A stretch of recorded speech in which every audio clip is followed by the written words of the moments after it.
Ma, nasaan na yung perang inipon ko sa ilalim ng kama ko? Bakit wala na ron? Niligay ko lang yun doon kahapon ng gabi ah.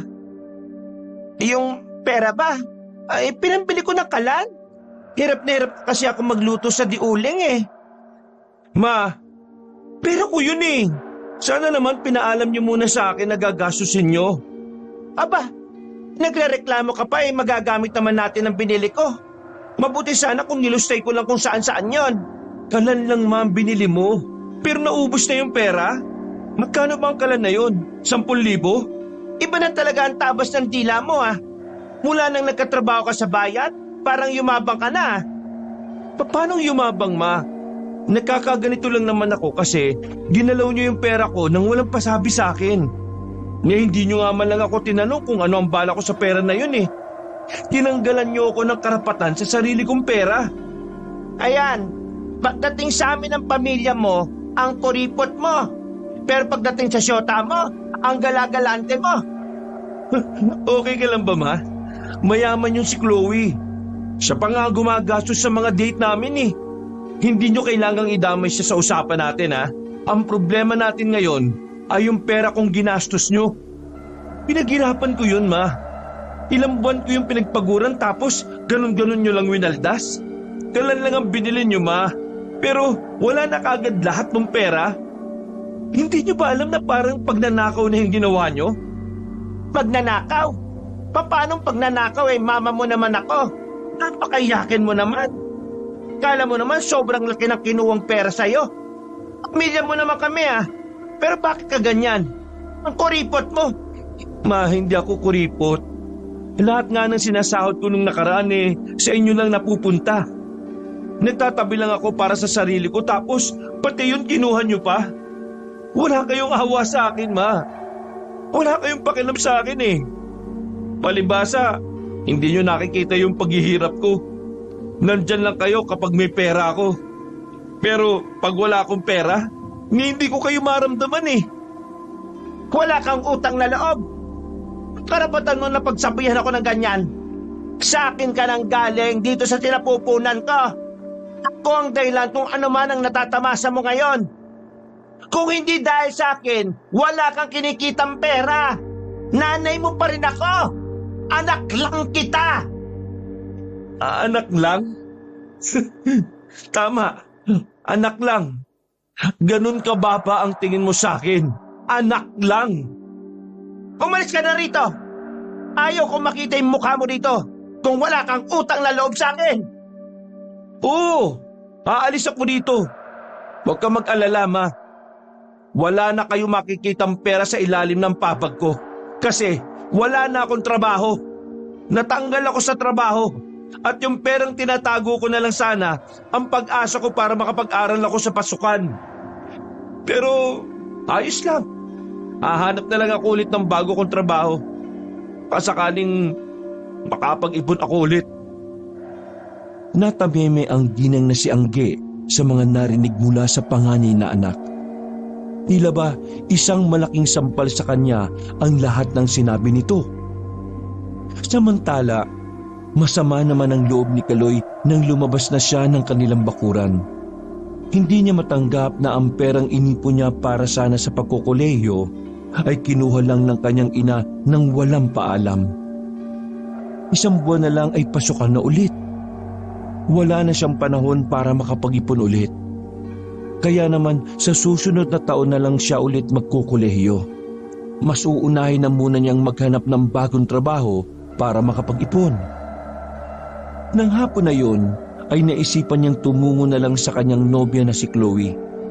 Pero tinigil niya ang paglalakad nang maalala kung gaano nakarami ang tinulong sa kanya ng babae. Nakakaramdam na siya ng hiya, lalong-lalo na sa pamilya ni Chloe. Kaya naman, hindi na rin siya tumuloy doon. Ang ginawa niya ay pinuntahan na lamang niya ang kanyang kaibigan na si EJ. Zap! Yo! Base sa korte ng yung mga labi at lihis na mga kilay sa isa't isa. Tila, ikaw ay nasa hindi magandang kalagayan ng iyong damdamin.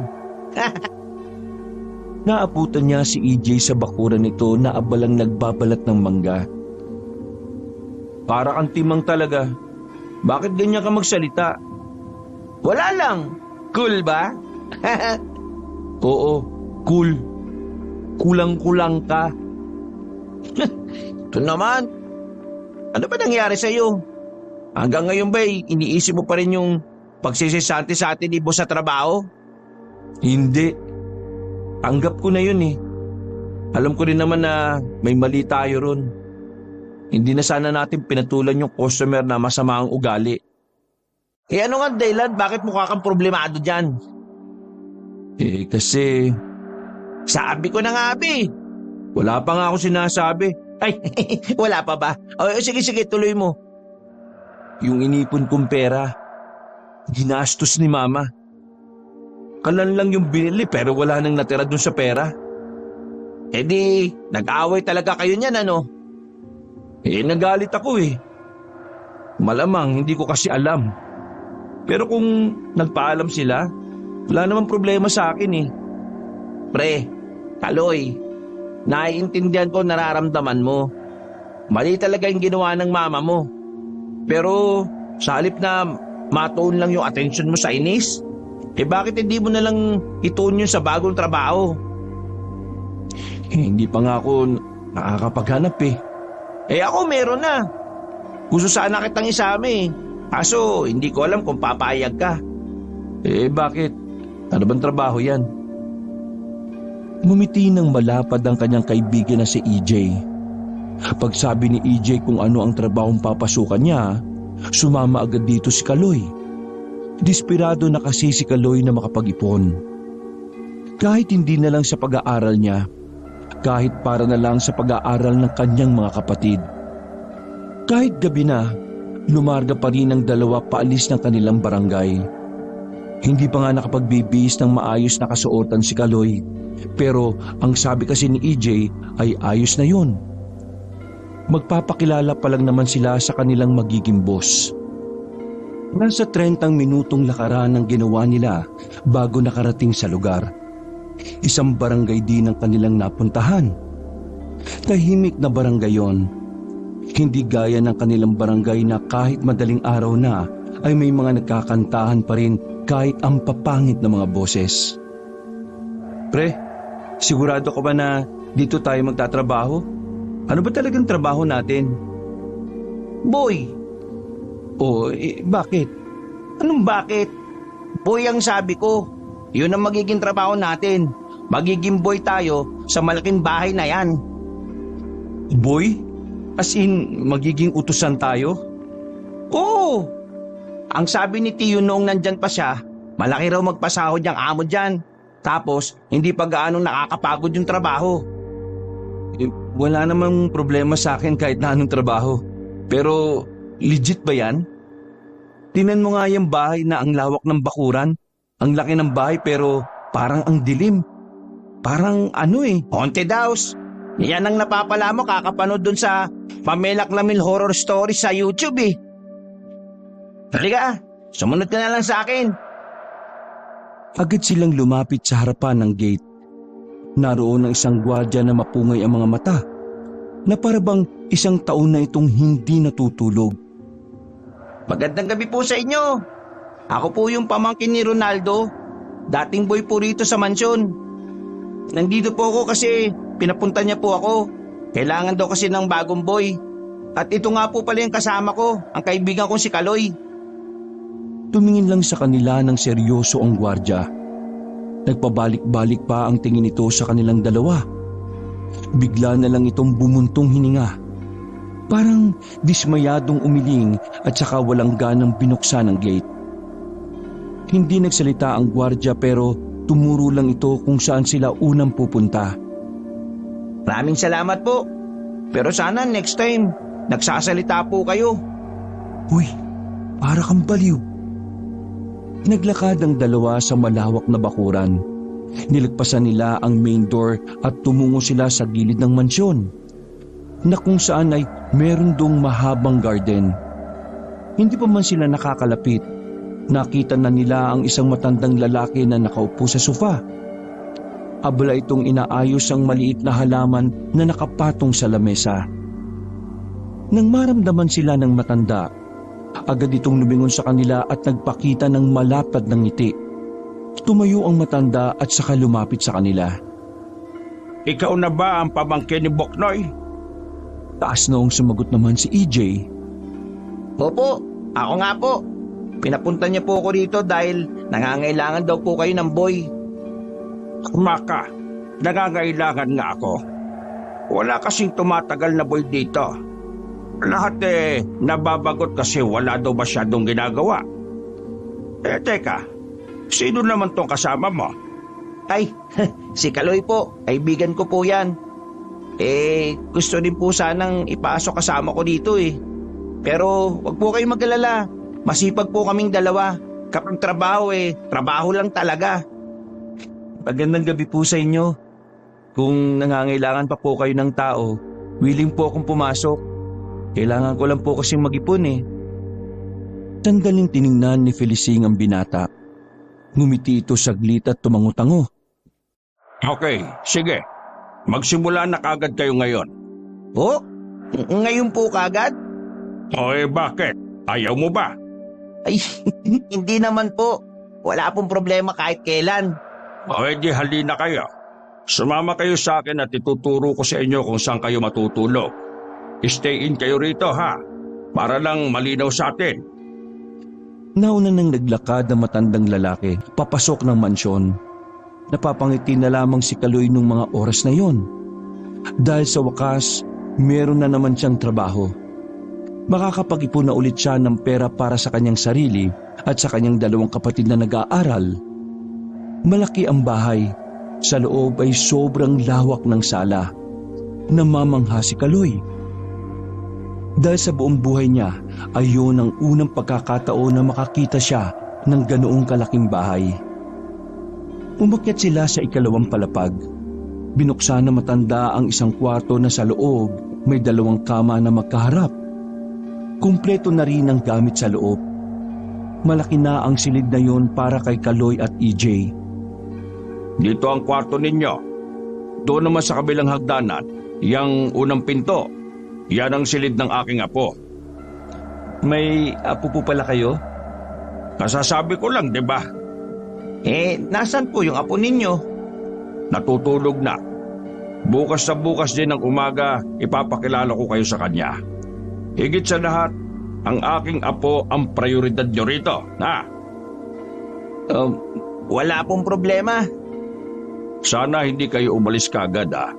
Hindi ko na alam ang gagawin ko kapag nawala pa kayo. Wala kasing nagbabantay sa apo ko kapag walang taga-alaga. Kawawa naman. Abala rin naman kasi ako sa mga negosyo ko. Huwag po kayo mag-alala. Aalagaan namin ng maayos ang apo ninyo. Sige. Bukas ko na rin ipapaliwanag sa inyo ang mga dapat nyong gawin. Marami-rami din kasing dapat gawin dito sa mansyon kasi 1 linggo nang walang kasambahay dito. Pero pagkatapos naman nun kalma-kalma na ang buhay nyo rito. At tungkol sa sahod, bibigyan ko kayo ng paunang bayad bukas. Nako, maraming salamat po. Matanong ko lang po, wala po ba kayong ibang kamag-anak? Bawal ang magtanong tungkol sa personal na impormasyon, ha? Sige po, pasensya na po. Maraming salamat na lang po. Maraming salamat po, Sir Felicing. Kami na po ang bahala sa apo ninyo. Basta gawin nyo lang ang trabaho ninyo. Pinapangako ko na magiging maganda ang sahod ninyo. Tumango at ngumiti na sa kanila ang matanda at saka naglakad na rin pababa ng hagdanan. Hindi naman maiwasan ni Kaloy na naging curious sa mga bagay-bagay. Kagaya na lang ng kung bakit dalawa lamang si Felicing at ang apo nito sa malaking bahay na yon. At kung bakit hindi tumatagal ang mga nagiging kasambahay o boy sa kanila. Napapaisip tuloy si Kaloy kung ano ba talagang klase ng bata ang apo na matanda. Maya-maya lang ay pumasok na rin sila sa loob. Ipagpapabukas na lang din nila ang pagkuha ng mga damit nila. Mas mainam na matulog na lang sila doon kaysa magpagod pang maglakad. Ano? Ayos ba, pre? Ang peaceful ng lugar na ito, no? Walang kaingay-ingay. Oo nga, sa sobrang tahimik parang nakakabingi na. Nako, masasanay ka rin sa katahimikan. Sana nga. Humiga na lamang ang dalawa sa kani-kanilang kama. Malambot ang kama na kanilang kinahihigaan. Naninibago si Kaloy. Nasanay kasi siya noon sa matigas na higaan. Bumuntong hininga na lamang si Kaloy. Pinagdarasal niya na sana maging maganda ang takbo ng trabaho niya sa pinasukan nilang yon. 6:00 ng umaga nang magising si Kaloy sa kanyang kinahihigaan. Naramdaman niya kasi na parabang merong nakatayo sa may pintuan. Agad na napabangon si Kaloy at paulit-ulit na kinalabit si EJ. Huy, Ising, yung apo ni Sir Felicing nandito. Kukusot-kusot pa ng mata ang binatang si EJ nang tumingin sa pintuan. Namulagat din ang mga mata nito nang makita ang 9 na taong batang lalaki. Maganda umaga. Ikaw ba yung apo ni Sir Felicing? Alam nga namang ikaw. Kinabigla nilang dalawa ang paraan ng pagsagot ng bata. Hindi nila inaasahan na may pagkamaangas pala ang batang yun. Sa puntong yun pa lang, agad na naintindihan ni Kaloy na maaring ang ugali ng bata ang dahilan kaya walang tumatagal na nag-aalaga dito.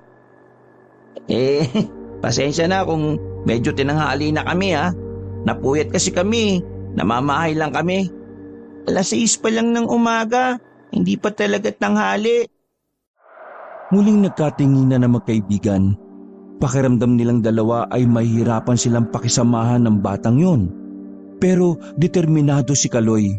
Wala siyang pakialam kung magmaldito pa yon. Ang mahalaga sa kanya ay magampanan ang trabaho at makasahod na maayos. Bata, may kailangan ka ba sa amin kaya ka nandito? Maaga pa kasi. Hindi bata ang pangalan ko. Ken ang pangalan ko. Okay Ken. May kailangan ka ba sa amin? Ganitong oras, naglalakad-lakad na ako sa bakuran para lumanghap ng sariwang hangin. Sino sa inyong dalawang pwedeng sumama sa akin? Nagbulungan ang dalawa. Halatang ayaw ni EJ na siya ang sumama sa batang si Ken. Maiksi lang kasi ang pasensya ni EJ, lalo na sa mga bata. Mas gugustuhin na lang niyang magkuskus ng lababo at kubeta kaysa magtimpi sa bata. Patrip talaga si Tio Hindi sinabi na may bata pala rito. Kainis. Ikaw na dyan. Ha? Ikaw na bahala, Kaloy.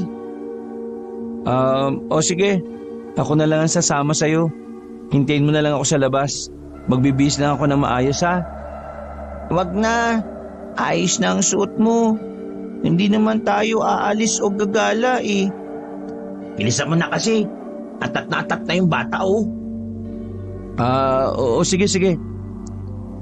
Hinuha na ni Kaloy ang kanyang damit at kahit wala pang hilamos at mumog, sinamahan niya na ang bata. Bago sila bumaba ng hagdanan, napansin ni Kaloy na tila tuwid lang ang tingin ng batang si Ken. Hindi to tumitingin sa iba. Hindi rin ito kumukurap. Tumigil muna si Kaloy at hinawakan ng kamay ni Ken para alalayan. Sabihin mo, hindi ka ba nakakita? Oo, wala akong nakikita. Pero malakas ang pakiramdam ko. Lagi akong may nararamdaman na kakaiba Mga nilalang na hindi pangkaraniwan. Ha? Ano? Dumadalaw sila kung minsan. Hindi ko alam kung bakit. Pero parang ako ang sadya nila Parang nagbabantay sila sa akin. At parang kukunin nila ako sa tamang panahon. Ken, ano bang sinasabi mo? Maintindihan mo rin ako kapag ilang gabi na kayong nanatili sa mansyon na ito. Ang creepy mo Ang bata-bata mo pa pero ganyan ang mga sinasabi mo. Gumagawa ka lang ba ng mga kwento? Mas madaling magsabi ng totoo kaysa mag-imbento ng kwento. Hindi na nakapagsalita si Kaloy. Parang natameme siya sa kung paano siya kausapin ng 9 na taong bata. Sa buong buhay ni Kaloy, si Ken pa lang ang nakasalumuhan niyang bata na ganun. Para bang may matandang katauhan na ang bata sa kung papaano ito magbitaw ng mga salita. Inalalayan na lamang ni Kaloy si Kenken para makababa na sila. Lumabas sila ng mansyon. Naglakad-lakad na lamang sila hanggang sa hindi na nila namamalayan na papalayo na sila sa kanilang pinanggalingan. Nasa gilid lamang sila ng kalsada. Mahigpit lang ang hawak ni Kenken sa damit niya. Ano nga pala ang pangalan mo? Kaloy. Kaloy ang pangalan ko. Kuya Kaloy na lang ang itatawag ko sa'yo ha. Sige. Maganda nga yan eh. Kuya Kaloy, ayaw kong mapahama kayo. Kaya hanggat maaari, umuwi na lang kayo sa inyo. Kenken, hindi kita maintindihan eh. May problema ka ba sa lolo mo? Wala. Pero sa kanila, meron. Ayaw kong sumama sa kanila eh. Kanino? Hindi sumagot ang bata. Natuon na lang ang kanilang atensyon sa nakasalubong nilang matandang babae. Parang takot na takot ito sa batang si Kenken. Lumipat pa nga yun sa kabilang parte ng daan at nagmamadaling maglakad palayo.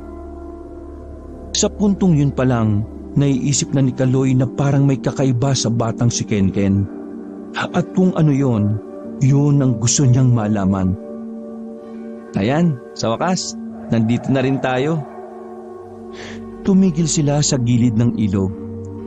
Sa batuhan na kung saan kusang umupo ang bata sa malaking bato. Bakit ka ba nabulag? Ganyan ka na ba mula nang ipinanganak ka? O may nangyari talaga na nagdulot ng pagkawala ng paningin mo? Ilang segundo muna ang lumipas bago nagsalita ang bata. Humangin ng malakas. Ramdam ni Kaloy ang kakaibang lamig na dulot ng panahon. Dati ako nakakakita, pero mas pinili ni Lolo na alisin ang paningin ko para mailigtas niya ako. Naging interesado si Kaloy sa kwento ng bata. Tumabi ito kay Kenken at gumawa ng paraan para mas palawakin pa nito ang kwento. Ang kaso nga lang, hindi na nagsalita pa si Kenken. Naglakad lang ito ng kaunti at hinawak-hawakan ng tubig. Kung hindi mo pa kayang magkwento, ayos lang. Pero kapag handa ka na, huwag ka magdalawang isip na magsabi sa akin ha? O kaya naman kay Kuya EJ mo. Humarap si Kenken kay Kaloy. Bumuntong hininga si Kenken at saka inalis ang salamin na itim na suot-suot nito. Nabigla si Kaloy nang makita ang mga mata ni Kenken. Sa halip na kulay itim ang nasa gitna ng mga mata nito, kulay asul ang naroon. Teka, bakit ganyan ang mata mo? Sumpa ang mga matang ito eh. Dahil sa oras na makakita ko ng tao. Hindi na naituloy ni Kenken ang sasabihin nang biglang makarinig sila ng mga sigawan sa kabilang parte ng ilog. Agad namang binalik ng bata ang salamin nito. Paglingon ni Kaloy kung ano ang meron doon, nasipat niya na parang may taong nakalutang sa ilog. Bumabara ito sa dalawang malaking bato. Umuwi na tayo. Teka, ano bang meron doon? Gusto mo bang malaman? Bakit? Alam mo ba? Kapag inalam mo kung anong meron doon na magsisimula ang pagiging sangkot mo sa sumpa na meron ako. Ha? Sumpa? Puntahan mo.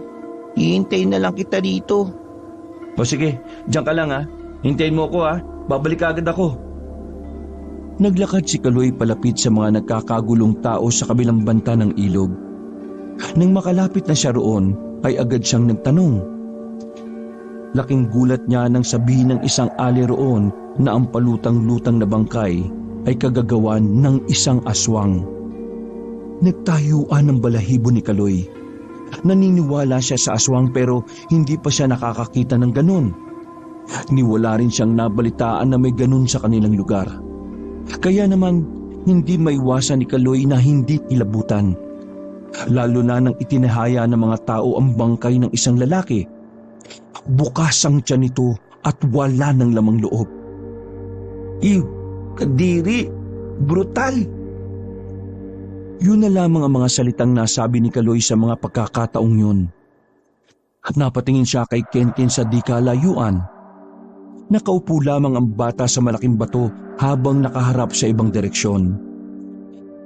Ano bang meron sa'yo, bata ka? Bakit parang may alam ka sa aswang? Sinubukan ni Kaloy na hindi na lamang pansinin ang kanyang mga nakita. Hindi na rin niya nilarawan kay Kenken kung ano yon. Batid niyang hindi makabubuti para sa isang 9 na taon na bata na malaman ang sinapit ng biktima. Naglakad na rin sila pauwi. Pagpasok nila ng mansyon, naabutan nila si Felicing na tarantang-taranta sa sala. Kanina pa nito hinahanap si Kenken.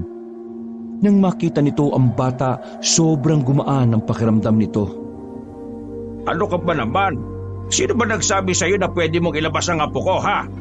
Di ba ang sabi ko, hintayin niyo muna ako at sasabihin ko kung ano yung mga dapat at hindi dapat gawin? Diyos ko ka naman, no? Bakit ka gumagawa ng sarili mong desisyon, ha? Pasensya na po kasi Wala siyang kasalanan. Ako ang pumilit sa kanya. Pinuntahan ko sila sa kwarto nila at pinilit ko siyang ilabas ako. Wala siyang kaalam-alam. Sinunod niya lang ang sinabi ko sa kanya kasi nagmakaawa ako sa kanya eh. Ikaw?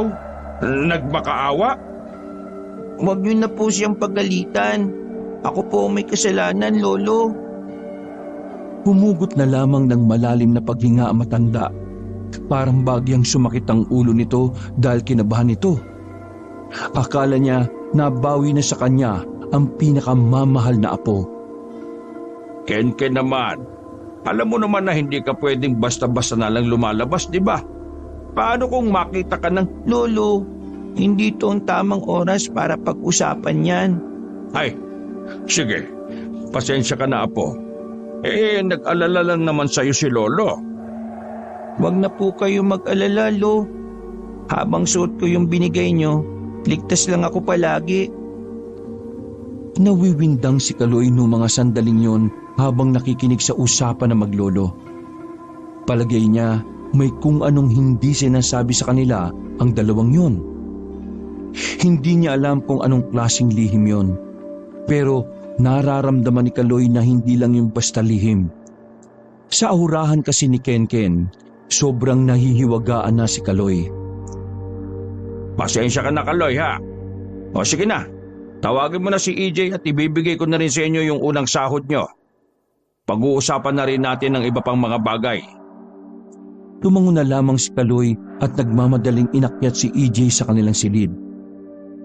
Pagdating niya roon, ay inabutan niya ang kaibigan na sarap pa rin sa pagtulog.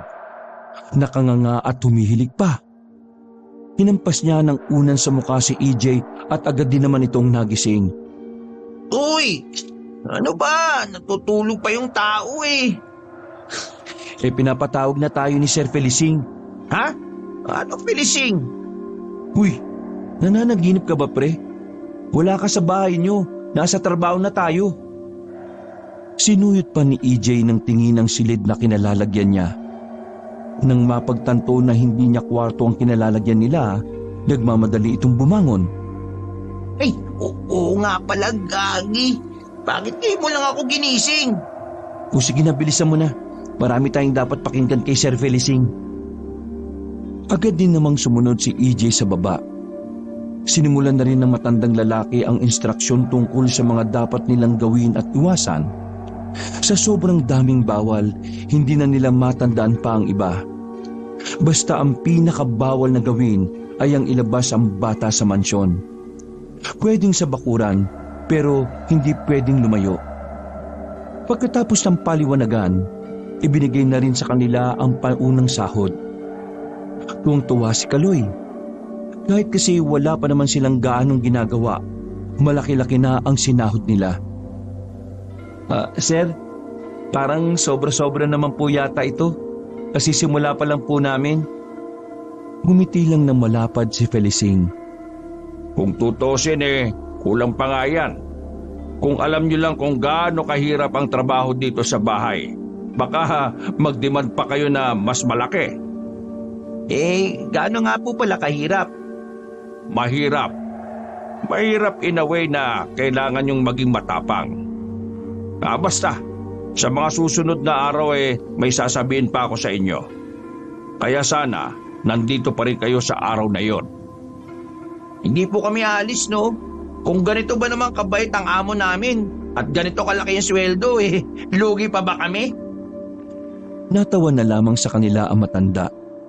Matapos yun ay nagpaalam na rin sa kanila si Felicing. Marami pa kasi itong aasikasuhin sa kanyang mga negosyo. Kaya naman, naiwan na lang silang tatlo sa mansyon. Ken, kapag may kailangan ka, igalaw mo lang itong maliit na bell na ito ha. Kami ng Kuya EJ mo maglilinis lang muna ng mga nakatambak sa likuran. Pinapahangan niyo talaga ako. Bakit? Dahil ba mga gwapo kami? Pinapahangan niyo ako kasi nararamdaman kong matapang kayo. Ano ba kasing tapang ang sinasabi niyo maglolo? Bakit? May makakasuntukan ba kami mga kalugar niyo rito? Sabihin mo lang. Handang-handa naman kami ni Kaloy Di ba, Kaloy? Pilit na tumango na lamang si Kaloy. Pero nung mga sandaling yon ay iba ang tumatakbo sa kanyang isip. Naglalaro sa utak niya kung may koneksyon ba sa aswang ang pagiging misteryoso ng batang si Kenken. Sinimulan na ng dalawa ang paglilinis sa likuran ng mansyon. Maraming lumang gamit ang basa na lamang itinambak doon. Dakong 10:00 na ng umaga nang matapos sila. Si EJ na ang kusang nagluto ng kanilang pananghalian. Sabay-sabay na kumain ng tatlo. Pagkatapos, nagpaalam na muna si Kaloy na uuwi sa kanila saglit para kunin ang mga damit nito. Isasabay na lamang ng binata ang damit ni EJ dahil hindi pwedeng walang maiwanan sa mansyon. Alauna na makarating si Kaloy sa kanilang bahay.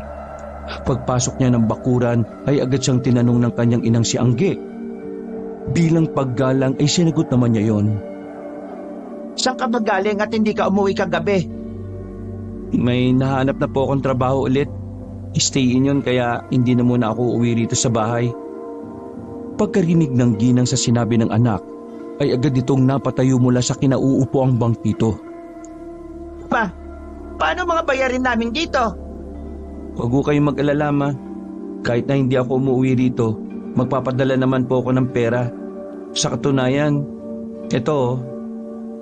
Inilabas ni Kaloy ang 3,000 piso at inilapag sa lamesa. Paunang sahod ko po yan. Kunin niyo na lang muna. Kulang ito. Maraming gastusin dito sa bahay. Nagsisimula pa lang po ako sa trabaho. Kaya wala pa po akong pera. Kayo na muna ang dumiskarte sa kulang. Hindi ako bangko na laging may pera, ma. Maawa naman kayo sa akin. Uuwi lang ako para kumuha ng mga gamit ko at damit. Huminga na lamang ng malalim ang kanyang ina. Baka sa mukha ng ginang ang inis, pero hindi na lamang yun pinansin pa ni Kaloy. Dali-daling kinuha ni Kaloy ang mga gamit at saka umalis na din. Mag-aalas 3 nang makabalik si Kaloy sa mansyon. Napatagal siya ng bahagya dahil sa dami ng damit ni EJ na dapat dalhin. Tulog ang batang si Kenken noong mga oras na yon. Habang si EJ naman ay katatapos lang linisin ng isang kwarto sa itaas. Nailagay ko na sa kwarto natin yung mga damit mo, ha? Ikaw na lang bahala mag-ayos. Uy, sige. Maraming salamat, pre, ha? Nasa na pala yung bata? Andun, sa kwarto niya, natutulog. Pre, wala ka bang napapansin dito sa mansyon na ito? O bakit? Ano ba napapansin mo? Kanina kasi, habang abala ako sa paglilinis, meron akong naririnig na parang mga nag-uusap. Iba yung lingwahe nila, pre. Pero narinig ko na binanggit nila si Kenken. Pero nang hanapin ko naman sila rito sa gilid-gilid ng mansyon, wala namang tao. Sinasabi mo ba na may multo rito? Tangex, hindi multo. May multo bang nag-uusap-usap tapos si Kenken yung topic nila? Feeling ko, tao talaga yung narinig ko. Pero hindi ko lang alam kung bakit bigla silang nawala eh. Hindi na muna nagsalita pa si Kaloy. Bigla na namang sumagi sa kanyang isipan ang mga sinabi ng batang si Kenken. Hindi niya alam kung ano ba talaga ang ibig sabihin ng bata. Pero malakas ang kanyang kutob na kung mas tatagal pa sila roon ng ilang araw, malalaman at malalaman niya rin yun. Uy, tulala ka na naman dyan ha. Narinig mo ba yung sinabi ko? Ah, alam ko na. Nag-away na naman kayo ni Tita Angge, ano? Hindi. Ayos lang naman ako. Medyo inaantok lang. Kung gusto mo, matulog ka na muna sa kwarto. Wala naman ganong gagawin dito kasi ginawa ko na lahat eh. Gumising ka na lang bago gumabi ha, kasi ikaw naman ang magluto. Mas maigi nga siguro na magpahinga na muna ako. Baka masyado lang ako na-stress. Hinapik ni EJ ang balikat ni Kaloy. Ginantihan na lang din ni Kaloy ng tapik ang kaibigan at saka naglakad na rin paalis. Nakatulog si Kaloy. Gabi na nang magising siya. Nagtataka siyang bumangon kung bakit hindi man lang siya ginising ni EJ.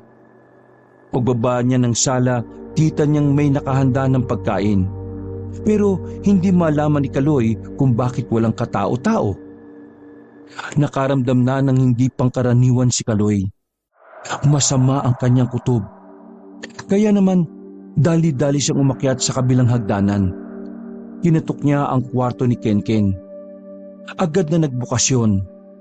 Nasa loob ang kanyang kaibigang si EJ at saka hinila siya papasok sa loob. Tinakpan sandali ang kanyang bibig. Huwag kang maingay. Ha? Bakit? Ano bang nangyayari? Nang mapadako ang tingin ni Kaloy sa batang si Kenken, ay nasa kama lang ito. Inakala niyang natutulog lang yon pero wala yung malay. Habang nagluluto ko kanina, may nakita akong umaaligid sa mansyon. Mukhang hindi sila mga tao, pre. Ha? Ano bang pinagsasabi mong hindi tao? Basta, nakita ko kanina iba yung itsura nila eh. Tapos, nagtangka silang pumasok sa main door. Pero alam mo yun, parang may ewan na pumipigil sa kanila. Hindi sila makapasok. May trespasser na pala. Nasaan yung gwardiya natin? Biglang nakita ni Kaloy ang labis na takot sa itsura ni EJ. Kinabahan din siya dahil doon. Kaloy, nakita ko sa bintana si Chief. Nakabulagta na sa labas eh. Pang-11 gwardiya na si Chief ngayong taon. Napalingon ng dalawa nang biglang marinig nila si Kenken na nagsalita. Nakahinga ng maluwag si EJ nang makitang may malay na ito. Diyos ko naman, buti naman gising ka na. Bakit ka ba hinimatay kanina? Ito na yung sinasabi ko sa inyo. Sana umuwi na lang kayo.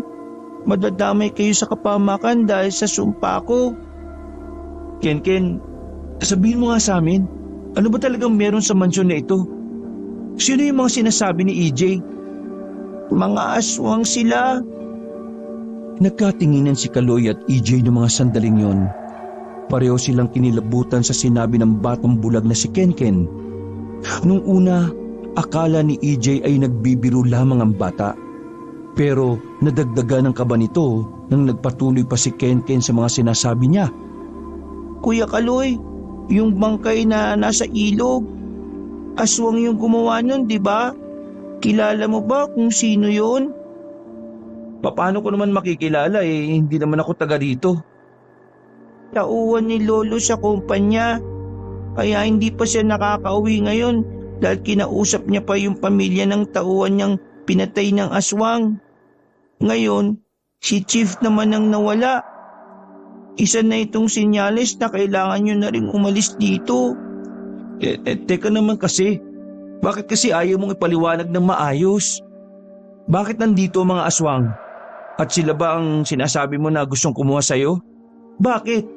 Anong dahilan? Sabihin mo nga na maayos. Naguguluhan ako sa'yo eh.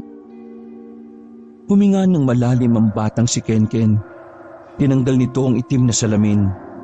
Bahagyang natakot naman si EJ na makita ang kakaiba nitong mata. Si Kaloy naman, kahit pangalawang beses na niyang nakita yon, nahihiwagaan pa rin siya. Ang mga matang ito ay kagagawa ng albularyong kaibigan ni Lolo. Binulag nila ako ng sadya. Nang sa ganon, Hindi ko makita ang mga aswang, lalo na ang mga tao.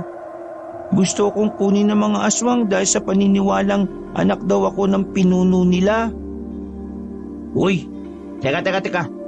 Ano pinagsasabi mong anak ka ng ano? Ng pinuno ng mga aswang?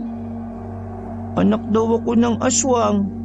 Sa madaling salita, ang anak ni Lolo na ama ko ay pinuno ng mga aswang. Teka, paano naman magiging aswang ang ama mo? Hindi naman aswang si Sir Felicing. Kapangyarihan ng Yanggaw. Yanggaw? Sige na, umalis na kayo bago pa pati kayo'y madamay sa kapamakan. Hayaan nyo na ako mag-isa rito. Hihintayin ko na lang ang lolo ko. Hindi kami alis dito. Ano naman kung mga aswang ang mga yan? Basta, gagawin pa rin namin ang trabaho namin. Di ba, EJ? Ha? Hindi tayo aalis? Wala kayong laban sa kanila. Hindi sila pangkaraniwan. Mamamatay lang kayo gaya ng mga naunang naging yaya at boy dito sa mansyon. Kaya kung ako sa inyo, Naudlot ang sasabihin ng bata nang marinig nilang tila may naglalakad na sa itaas ng bubungan. Naramdaman nila na parabang nakatapat yon sa mismong silid ni Kenken. Hindi na nagsayang ng oras si Kaloy. Agad na niyang kinuha ang bata at dali-dali silang pumasok sa ilalim ng kamang tatlo. Walang mag-iingay ha. Ilang sandali lang, nakarinig na sila ng boses ng isang lalaking medyo maangas ang tono ng pananalita. Sa tansya ni Kaloy ay nasa edad 40 pa lang yun hanggang 45. Ken, sumama ka na sa akin. Mas maganda ang buhay na naghihintay sa iyo kung sa akin ka sasama. Sinenyasan lang ni Kaloy ang bata na wag nang magsalita. Ako ang ama mo, kaya hindi kita pababayaan. Kalimutan mo na ang lolo mo dahil darating din ang araw na mamamatay na rin siya sa katandaan. O pwede ring dahil sa mga aswang. Noong mga sandaling yon, sobrang kaba ang magkaibigan.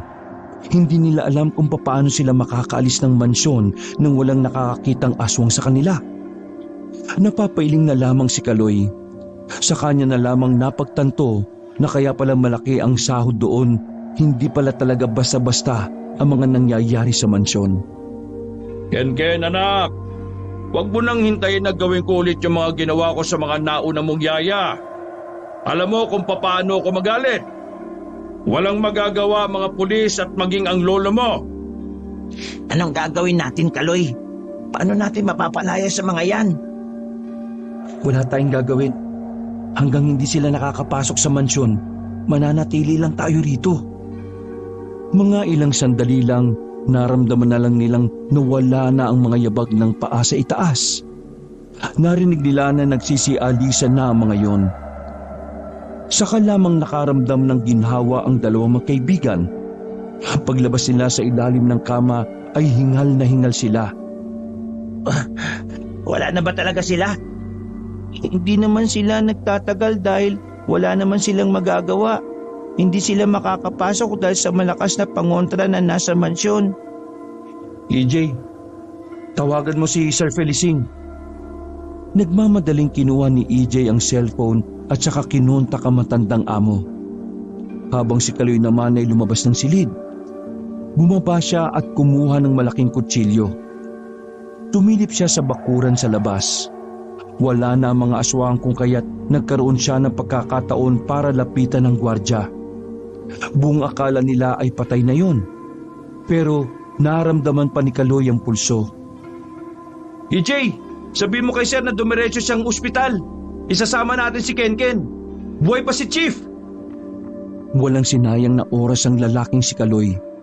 Binuhatan niya ang gwardya. Mabuti na lang ay marunong magmaneho ng sasakyan si EJ, kaya naman nagamit nila ang sasakyan ng amo. Kasama si Kenken, nagmamadaling pinaharurot ni EJ ang sasakyan paalis. Mabilis silang nakarating ng ospital, saka pinaasikaso sa mga nurse ang gwardya. Habang naghihintay sila ng update sa doktor, dumating naman ang matandang si Felicing. Dinala nito ang magkaibigan at si Kenken sa maliit na chapel ng ospital. Walang katao-tao roon sa oras na yon, kaya dito na ipinagtapat ni Felicing ang katotohanan. Kaloy, AJ, humihingi ako ng paumanhin sa inyo, ha? Alam kong makasarili kong iisipin ang paglihim na ginawa ko sa inyo. Pero desperado na kasi akong protektahan ang apo ko eh. At kayo lang ang naisip kong makakatulong sa akin. Naintindihan ko po kayo. Pero bakit po ba naging aswang ang ama ni Kenken? Nagalit siya sa akin nung hindi ko siya pamanahan ng mga yaman ko. Alam ko kasing lulustayin lang niya sa sugal ng mga pera ko. Dahil doon, ayun, nagrebelde siya. Pinakulong ko siya nang magbanta siyang papatayin ako. Kinuha ko sa kanya si Kenken dahil ako na lang ang nag-iisang pamilya niya. Wala na ang kanyang ina. Hindi ko inakala noon na makakatakas sa kulungan ng anak kong si Ramil. At sa muli namin pagkikita isa na pala siyang aswang. Ginawa niya yun para mas magkaroon siya ng lakas para gantihan ako at para mabawi si Kenken. Aswang din po ba si Kenken? Tiningnan na matanda si Kenken. Hinaplos ni Felicing ang buhok ng kanyang apo at sandaling ngumiti sa bata. Noong 4 na taon pa lamang siya, doon ko nalaman. Kaya naman nagpatulong ako sa kakilala kong albularyo. May ginawa kaming paraan para hindi mabuhay ang dugo ng aswang sa katawan ni Kenken. Pero hindi yun naging sapat. Dahil sa tuwing may makikitang aswang si Kenken, para siyang nagiging mabangis. Kapag nakakakita naman siya ng tao, sobra siyang natatakam sa karne ng tao. Kaya naisip niyo po na bulagin siya? Dahil yun lang ang natataging paraan para pigilan ang pagiging aswang niya. Kung wala siyang makikita, walang makakapag-udyok sa kanya para maging aswang. Sobrang hirap para sa akin yon. Pero wala akong pagpipilian kung hindi gawin yon kaysa makita siyang maging katulad ng kanyang ama. Nung mga sandaling yon ay walang masabi ang magkaibigan. Hindi nila magawang husgahan ng matanda. Dahil maging sila rin, kung sila ang nasa katayuan ni Felicing, baka yun din ang kanilang gagawin para kay Kenken. Sandaling umalis si Kaloy at Felicing sa chapel. Habang nasa loob si EJ at Kenken, kinausap na matanda ang binatang si Kaloy. Kaloy, hindi ko alam kung hanggang kailan pa ako mabubuhay.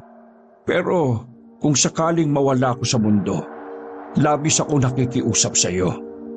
Kupkupin mo ang apo ko. Sir Felicing, huwag naman po kayo magsalita ng ganyan. Mabuti na yung nagiging handa tayo sa mga pwedeng mangyari.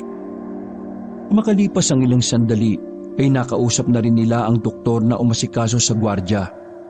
Himala na nabuhay pa yon dahil sa dami ng tama sa dibdib. Nakahinga sila ng maluwag nang malaman na magiging maayos na rin ang kalagayan ng gwardya. Nang masiguro na ang lahat ng dapat bayaran at bilhin para sa gwardya, umalis na rin sila ng ospital. Total, may mga tao si Felicing para magbantay roon. Pagpunta nila sa parking lot ng ospital, sinalubong sila ng mga kalalakihan na lahat ay nakaitim. Kinabahan pa si Kaloy at EJ dahil akala nila ay mga aswang din ang mga yon. Kumuha na ako ng mga tao. Sila ang magbabantay sa mansyon. Kaya hindi nyo kailangan mag-alala. Sumakay na rin silang lahat sa van. Umalis na rin sila ng ospital. Nung puntong yon, kahit na papaano ay kampante na si Kaloy na hindi sila mapapahamak. Sa tingin niya naman kasi, hindi sila pababayaan ng mga taong kinuha ng kanilang amo. Habang nasa kalagitnaan ng biyahe ay nakatulog na naman si Kenken, habang si Kaloy at EJ ay gising na gising. Hindi nila magawang matulog lalo pat liblib na ang kanilang dinaraanan. Mga ilang sandali lang, ang tahimik na biyahe ay nagsimula ng mabalutan ng kaba. Bigla na lang kasing nagputukan ng gulong ng kanilang sasakyan. Pagtingin ng mga tao nila, maraming ikinalat na pako sa kalsada. Kinutuban na si Kaloy na baka sinadya lang yun ng mga aswang. Sir Felicing, bumalik na po tayo ng sasakyan. Baka paka na ito ng mga aswang. Maganda kayong lahat sa posibleng pag-atake ng mga aswang. Nang makabalik na sila sa loob ng sasakyan, habang nakaparada sila sa gitna ng kalsada, nakaramdam na sila ng mga kaluskos sa paligid. Nagtitindigan na naman ang mga balahibo ni Kaloy sa mga sandaling yon. Kaloy, mamamatay na ba tayo ngayon? Pakiramdam ko, ang daming aswang na nakapalibot sa paligid natin eh. Huwag kang magsalita ng ganyan. Mga ilang segundo na muna silang nakiramdam sa paligid. Maya-maya lang, bigla na lang silang nakarinig ng putok ng baril. Pagsilip nila sa labas, meron ng aswang ang bigla na lang lumitaw at pilit hinihila ang tauhan ni Felicing. Nang mabaril nila yon, ay sumunod naman ang iba pang mga aswang. Nagkandagulo-gulo na sa mga oras na yon. Sa nakikita nila Kaloy, nahihirapan ang mga bataan ni Felicing, bagay na nagdudulot ng pangamba sa kanilang lahat. Sir, kailangan na nating umalis. Kapag tumagal, baka tuluyan na sila makalapit. AJ, kaya mo bang makapagmaneho? Opo, pero flat po yung gulong natin eh. Mas mabagal pa sa bagong ang magiging takbo natin ito, sir. Wala na tayong choice. Kung may susunod man sa atin, barilin na lang natin. Eto, 2 baril. Tig-isa kayo. Nag-alangan na tanggapin yon ni Kaloy at EJ. Hindi naman kasi sila gumagamit ng ganun. Sa katunayan, mas natatakot si Kaloy kapag gumahawak ng baril. Dahil pakiramdam niya, isa siyang kriminal. Walang nagawa si EJ kundi ang sundin na lamang ang utos ni Felicing. Agad siyang pumwesto sa driver's seat. Pag-start niya pa lang ng van, ramdam na agad ng binata ang kabagalan nila. Kumikewang-gewang din ng van. Kaloy, kapag may bumasag sa salamin, tutulungan mo akong barilin sila, ha? Ha? Opo, sige po. Habang mabagal na umaandar ang van, gaya ng inaasahan ay may mga aswang na rin ang nakasunod sa kanila at ang iba ay tumutungtong pa sa bubungan. Tila pilit na binubutas ang bubong para lang makapasok. Kaya naman hindi na rin nagpatumpik-tumpik pa si Felicing. Pinagbababaril niya ang nasa bubungan. Dahil doon, narinig na lang niyang umaaray ang mga nasa bubungan. Ang kaso nga lang, hindi doon nagtatapos ang lahat. May humarang naman sa kanilang daraanan. Pinagsusuntok ang harapan at sinusubukan ding basagin ang salamin. Hindi na nakatiis si Kaloy sa mga pagkakataong yun. Dali-dali siyang nagtungo sa harap at pinagbababaril ang mga aswang doon. Sa mga sandaling yon ay nakaramdam ng kakaibang pananabik si Kaloy. Doon niya napagtanto na hindi naman pala nakakatakot gumamit ng baril. Lalo na kung gagamitin mo naman ito sa kabutihan. Visit kayo mga aswang kayo. Pre, ayusin mo ha. Baka sa akin tumama yung bala mo. Marunong na akong gumamit ng baril, no? Nawala ang mga aswang na nasa harapan nila. Ang mga natira na lamang ay mga aswang na bumalik naman sa bubong. Muli nilang pinagbababaril ang mga nasa itaas. Nang matamaan ang mga yon, ay tuluyan na silang nilubayan ng mga aswang. Mas mabilis lang sila ng kaunti sa karo ng patay, pero nagtiyaga na lang sila roon. Hanggang sa 1 oras lang ang nakalipas, narating na rin nila ang isang barangay na medyo maliwanag. Kilala ko ang kapitan rito. Tara, pumasok na tayo. Bilis! Bilis! Nagmamadaling bumaba ang tatlo. Karga-karga ni Kaloy ang natutulog na si Ken-Ken nang maglakad na sila. Mabuti na lamang ay nakasalubong nilang nagro-ronda ang kapitan ng barangay na yon. Nakilala ng matandang babae si Felicing. Kaya naman agad naman silang dinala ng kapitana sa barangay hall nito. Sa loob ng opisina, naririnig ni Kaloy na nag-uusap ang 2 matanda. Base sa kanyang obserbasyon, may alam din pala sa aswang ang kapitanang yon. Hindi kayo maaaring magtagal sa barangay ko dahil baka madamay ang mga residente ko rito. Pero, Maring Nunag, wala na kaming mapupuntahan sa mga oras na ito. Kahit na ngayon lang, magpapalipas na muna kami ng gabi rito. Kinaumagahan aalis kagad kami. Bakit naman kasi hindi mo nalang hayaang maging aswang din ng bata? Yun lang ang tanging paraan para matalo niyo ang ama niya. Ayaw ko. Natatakot ako na baka kapag naging aswang siya, magbago na rin siya at matulad sa kanyang ama. O sige, ngayong gabi lang ha. Kinabukasan ng umaga kailangan nyo na kagad makaalis dito. Maraming salamat talaga, Maring Lunag. Isang bakanting silid ang pinagamit sa kanila sa barangay hall. Kahit na papaano, nakahinga rin sila ng maluwag. Tulala naman ang magkaibigan nun. Hindi nila inakala na hahantong ang lahat sa ganon. Pagtatrabaho lang sana ang pinunta nila at yun nga, nalagay pa sa alanganin ang kanilang buhay. Nawiwindang si Kaloy sa mga nangyayari. Tinatanong sa sarili kung makakaligtas pa ba sila sa mga aswang. Muli niyang naisip ang pamilya noong mga sandaling yon. Nakaramdam din siya ng panghihinayang. Kung alam niya lang na magiging ganoon ang kalagayan nila, ginawa na sana niya ang lahat para magkaayos sila ng inang si Angge. Pre, magkano na kaya sasahuri natin ito, no? Tumingin si Kaloy sa maglolong mahimbing na ang tulog sa mga pagkakataong yon. Sa lahat ng pinagdaanan natin, yan talaga yung una mong inisip. Siyempre naman buhay ang tinaya natin dito Hindi naman pwedeng mauwi lang sa wala ang lahat ng to. Kapag nakauwi ako ng buhay, dapat lang may maiuwi rin akong pera. Isipin mo kung paano natin maliligtas tong batang to. Base sa pagkakaintindi ko, kapag ito nakuha ng ama niya, wala na, finish na. Malalim na paghinga na lang ang ginawa ng dalawa.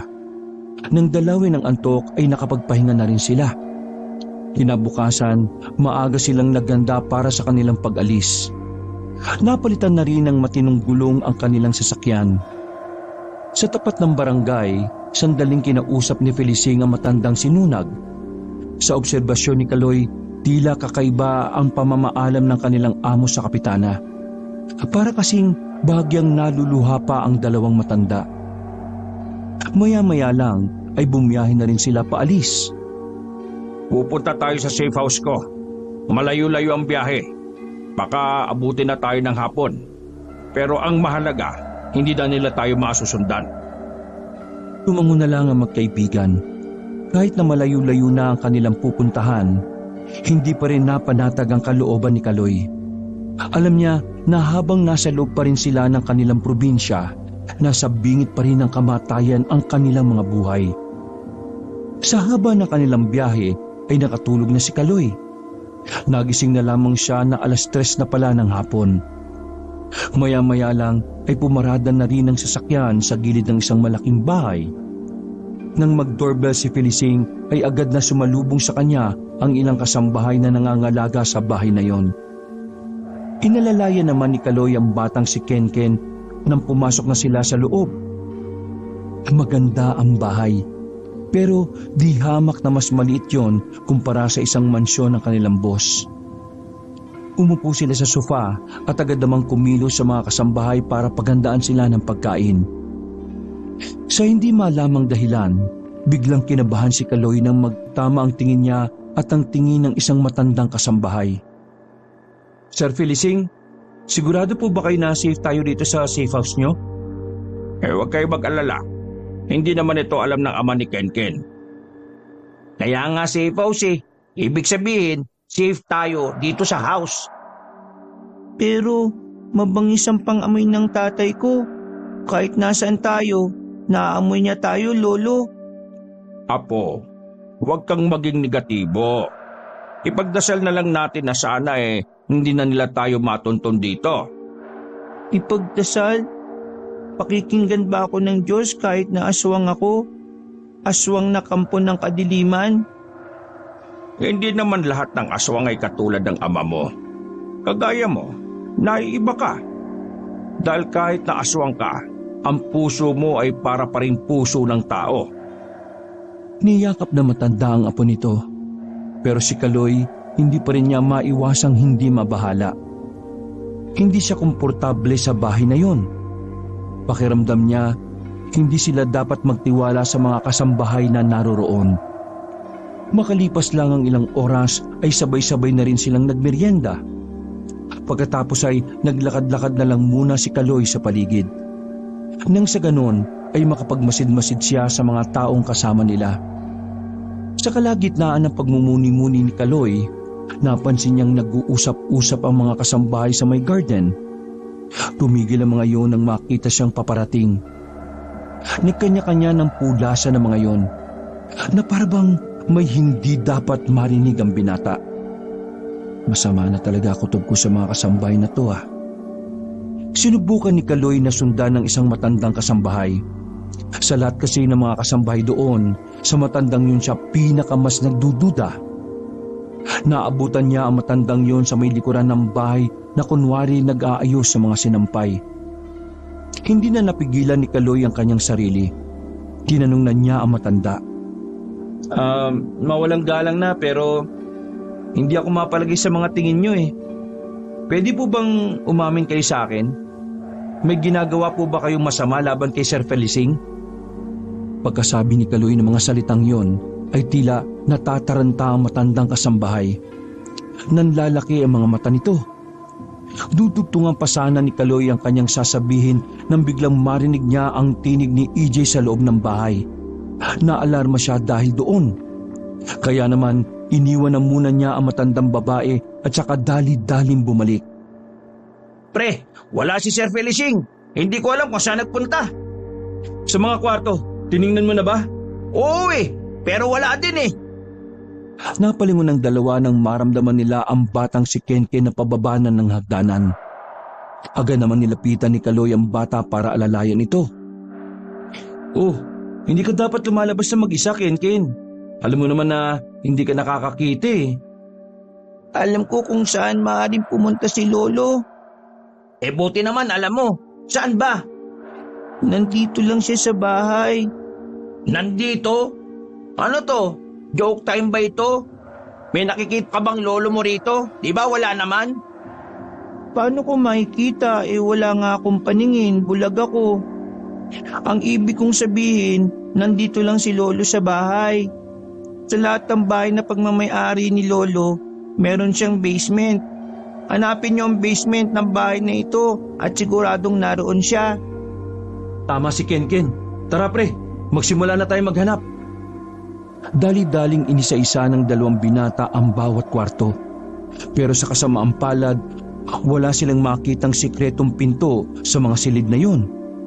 Hinalughog na rin nila ang kusina pati na rin ang banyo. Pero wala talaga. Nawawalan na sila ng pag-asa. Iniisip na nga ni EJ na pinagtitiripan lang sila ni Kenken. Hoy Kenken, niloloko mo yata kami. Wala naman kaming makitang pinto na papuntang basement eh. Hindi ako pwede magkamali. Narinig ko dati si Lolo. Sinabi niya na lahat ng ipapagawa niyang bahay ay mayroong basement. Eh wala nga eh. Hindi kaya di naman niya ito bahay? Natigil ang kanilang pag-uusap nang biglang marinig nila ang sigaw ng matandang si Felicing. Base sa kanilang naririnig ay tila nanggagaling sa ilalim ng bahay ang boses ng kanilang amo. Natatarantan nilang hinanap kung saan nagmumula ang tinig na yon. Hanggang sa makarating na sila sa ilalim ng hagdanan. Doon nila nakita ang isang pintuan sa unang tingin. Hindi talaga mapapansin na pintuan yon dahil kakulay na kakulay ng pader. Nang buksan nila ang pintuan, bumungad sa kanila ang kaawa-awang si Felicing. Gumagapang nito at duguan ang ilang parte ng katawan. Ganun na rin ang ulo nito. Sir Felicing! Kaloy, kunin mo ito. Buong lakas na hinagis ni Felicing ang isang itak. Nasalo naman agad yun ni Kaloy. Tumakas na kayo. Nasa ibaba ang anak kong si Ramil. Bilisan nyo na. Itakas nyo na si Kenken. Pero sir, Punyebas, wala ng pero-pero. Ngumiti ang matanda sa kanila. Tumango ito na parabang sinasabi na tanggap na nito ang kanyang sasapitin. Kaloy, EJ, maraming salamat sa inyong dalawa. Kayo na ang bahala sa apo ko. Bumalik kayo doon sa mansyon. Doon sa kwarto ko. Sa ilalim ng kama, naroroon ang aking mga pera. Yun ang gamitin nyo sa pagpapalaki kay Kenken. Kahit nalabag sa kalooban nilang iwan na matanda, wala na silang magagawa dahil pare-pareho silang mamamatay kung hindi sila makikinig. Palabas na sila ng main door nang biglang humarang ang mga kasambahay. Dudumugin na sana sila ng mga ito pero natakot ang mga yon nang ipakita nila ang kanilang baril. Sinasabi ko na nga be, hindi kayo dapat pagkatiwalaan ng mga siraulo kayo. Nagpaputok ng baril si Kaloy sa ibaba. Parang mga palakang nagtatatalo ng mga yon at saka dali-daling tumakbo paalis. Sinamantala na nila yon para makalabas agad ng bakuran. Ang kaso nga lang, pagdating nila sa sasakyan ay flat na ang mga gulong nito. Kung pipilitin pa nilang patakbuhin yon ay maaabutan lang din sila ng aswang. Kaya naman agad-agad na tumakbo ang tatlo. Bit-bit ni Kaloy si Kenken na nung mga sandaling yon nagguguluhan na rin sa mga nangyayari. Walang alam na direksyon ng dalawang binata. Hindi kabisado ang lugar dahil hindi naman sila taga roon. Basta't hinayaan na lamang nila kung saan sila dadalhin ng kanilang mga paa. Nang makakuha ng pagkakataon para makapagpahinga, pumasok muna sila sa masukal na daan para makapagpahinga. Nagtago sila sa mga matataas na halamanan. Kuya Kaloy, wala na ba ang lolo ko? Hindi makapagsalita si Kaloy sa tanong na iyon ng batang si Kenken. Hirap siyang sabihin dito ang pangyayari nang hindi ito masasaktan. Kaya naman si EJ na lamang ang nagkusang sabihin at ipinaliwanag kay Kenken kung bakit naiwan ang kanyang lolo. Kenken, kinailangan nating umalis para hindi ka makuha ng papa mo. Utos yun sa amin ng lolo mo eh. Kung ano man ang nangyari sa lolo mo, isipin na lang natin na hindi na sayang ang ginawa niyang sakripisyo sa'yo. At para hindi yun mas lalo masayang, kailangan mong makaligtas hanggang sa tuluyan na nating matakasan ng papa mo. Tanggap ko naman ang nangyari kay lolo eh. Pangako, hindi ko sasayangin ang ginawa niya para sa akin. Kaya kailangan kong matalo ang papa ko. Kenken, hindi pangkaraniwan ng papa mo. Isa pa, bata ka pa lang. Baka mapahamak ka lang kung kakalabanin natin siya. Mas mayiging tumakas na lang tayo at pumunta sa lugar na hindi ka na niya kaya pang sundan. Hindi natin pwedeng takasan si papa eh. Dahil habang nabubuhay siya, hindi siya titigil. Gagawa at gagawa siya ng paraan para hanapin ako. Ang tanging paraan para matigil na ang lahat ng ito ay paslangin siya. At ako lang ang makakagawa nun. Anong ibig mo sabihin? Kailangan ko siyang tapatan sa kung ano man siya. Ay nako, tumigil ka. Hindi pwede no. Kabata-bata mo pa. Kakalabanin mo ang tatay mo na ubod ng kasamaan. Bukod sa bata ka pa ng kulang sa karanasan, hindi ka rin naman nakakakita. Paano mo tatapatan yung malakas na meron pang matang matino? Hindi na sumagot pa ang batang si Kenken. Nanahimik na lang ito at parang may iniisip na kung ano. Noong mga sandaling yun, tahimik lang din na pinag-iisipan ni Kaloy ang gusto ng bata. Naalala niya ang sinabi ng kapitana kay Felicing.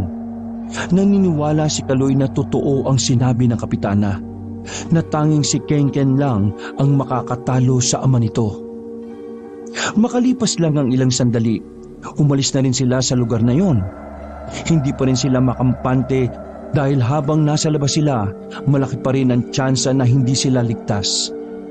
Pre, may bahay. Tara, tapitan natin at nang makahingi tayo ng tulong. Teka, sandali. Safe ba ang mga taong nandyan? Hindi ko rin alam. Pero wala na tayong choice, pre. Kenken, wala ka bang nararamdaman na panganib? Kahit saan naman tayo pumunta, nakakaramdam ako ng panganib, Kuya Kaloy. Para sigurado, ako na lang muna ang lalapit doon. Sesenyasan ko na lang kayo kapag nasiguro kong ligtas tayo ron.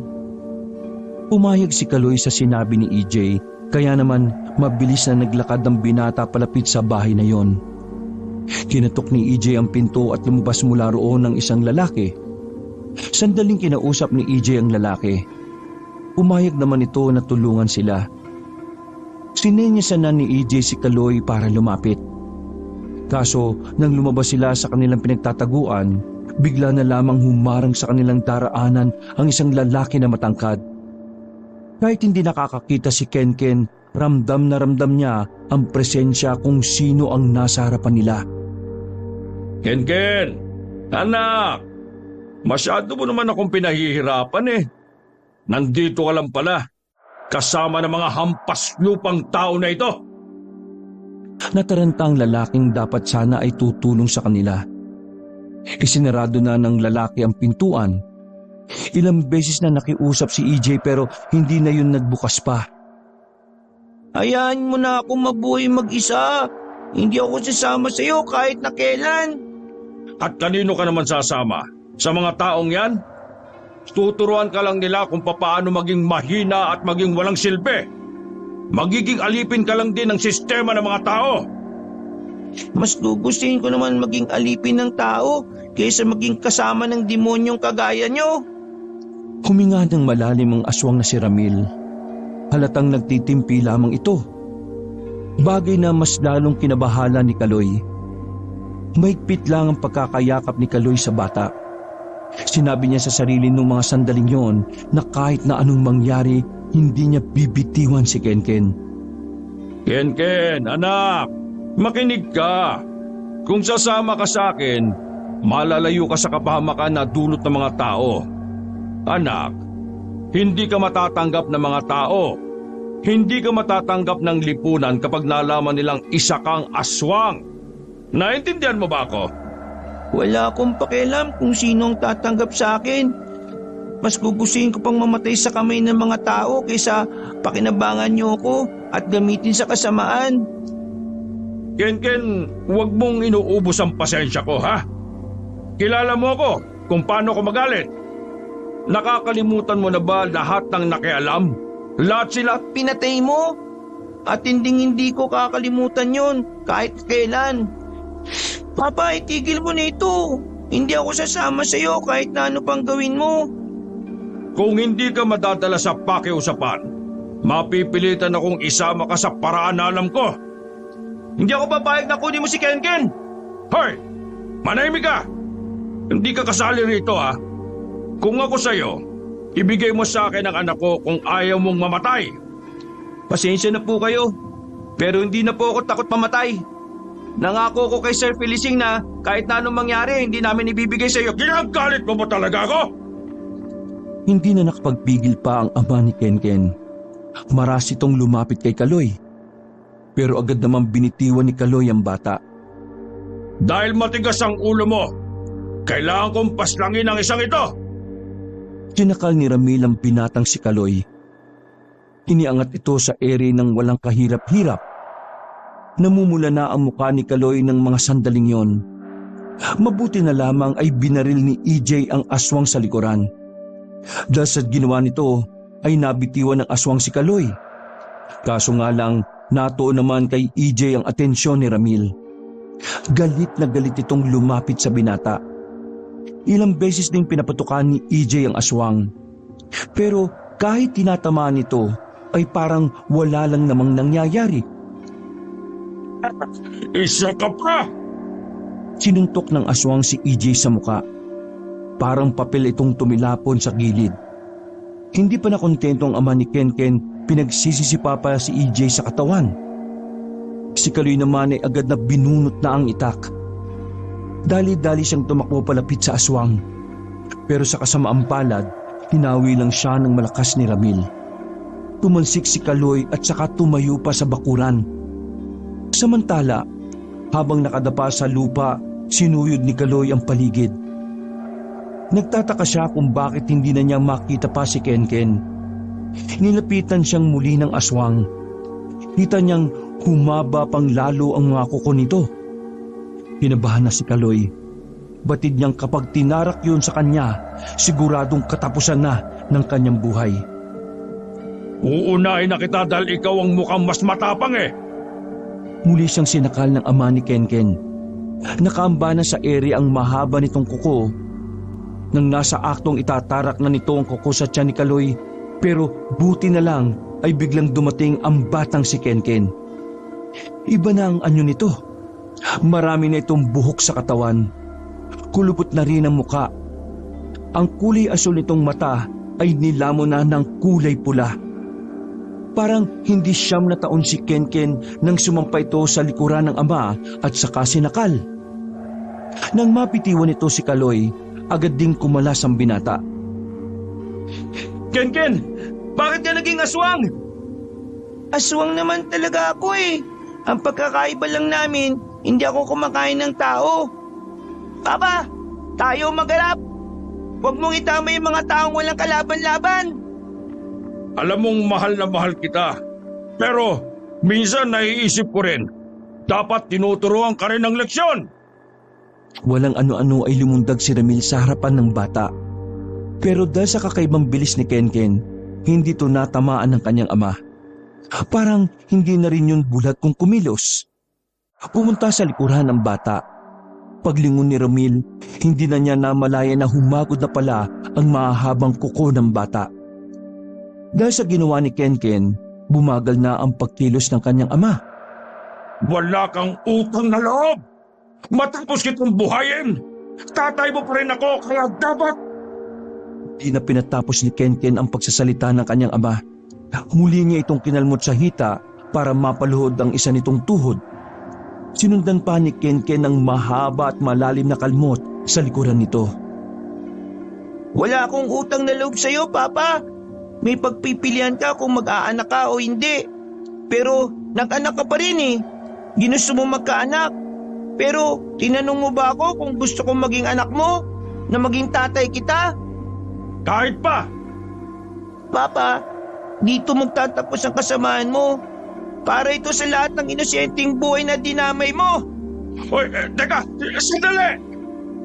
Agad na dinampot ni Kenken ng itak na mula pa sa kanyang lolo. Pikit matang tinarak ng batang itak sa mismong dibdib ng kanyang ama. Agad na sumuka ng dugo ang lalaki. Wala pang ilang segundo ay tumumba na rin ito sa lapag.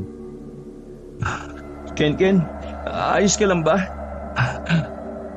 Agad na tumayo si Kaloy para lapitan ng bata. Biglang nawala ng malay si Kenken. Buti na lang ay agad niya itong nasalo. Nang matalo na ang aswang na si Ramil, bumalik na rin sila sa mansyon. Himalang hindi rin nagpakita ang iba pang aswang sa kanila. Sa isip-isip ni Kaloy, marahil ang mga aswang na yon ay nakadepende lang talaga sa kanilang pinuno. Ganun pa man, ang mahalaga na lamang kay Kaloy at EJ ay ang kaligtasan ng bata. Isang buwan matapos ang mga pangyayari, tuluyan ang naging opisyal na si Kaloy at EJ ang naging guardian ni Kenken. Lahat ng yaman ni Felicing ay ipinangalan sa magkaibigan. Samantala, nang malaman naman ng nanay ni Kaloy ang kanyang biglang pagyaman, bigla siya nitong itinuring na anak. Wala namang magawa si Kaloy kundi tanggapin na lang ulit ang kanyang inay. Sa Maynila na sila nanirahan at nagsimula na ng panibagong buhay.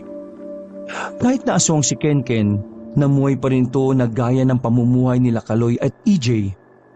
Hindi man nakakita pero sila Kaloy ang nagsilbi nitong mga mata. Sila rin ang tumayong mga magulang hanggang sa mga sumunod na taon. Masaya si Kaloy. Hindi dahil sa kayamanan na minana nila kay Felicing, kundi dahil sa bagong pamilya na meron siya.